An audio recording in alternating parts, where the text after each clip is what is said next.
So అలాంటి నాకు నేను అనుకున్నా వెళ్ళిపోవచ్చు కదా శుభ్రం సినిమాల్లోకి, గుడ్ మనీ. అంటే నా రెమ్యునేషన్ ఎలా ఉండేదంటే, ఉదాహరణకి మాదాపూర్ ఈ రోజున ఎంతో 1 ఎకరం 100 కోట్లు చెప్తా ఉంటారు, 70 కోట్లు 80 కోట్లు. నాకు ఎంత ఆదాయం ఉండేదంటే అప్పుడు నేనున్నప్పుడు 10 లక్షలు 12 లక్షలు ఉండదు. అలాంటి నేను ఒక కనీసం తక్కువలో తక్కువ 30 ఎకరాలు కొనేంత సత్యం ఉండదు నాకు ఆ రోజు.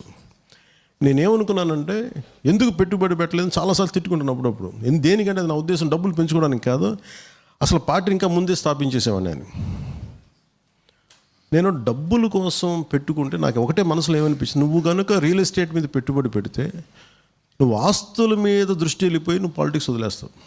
నీ జీల్ ఏదో ఉందో, నీ యాంబిషన్ ఏదో వదిలేస్తావు.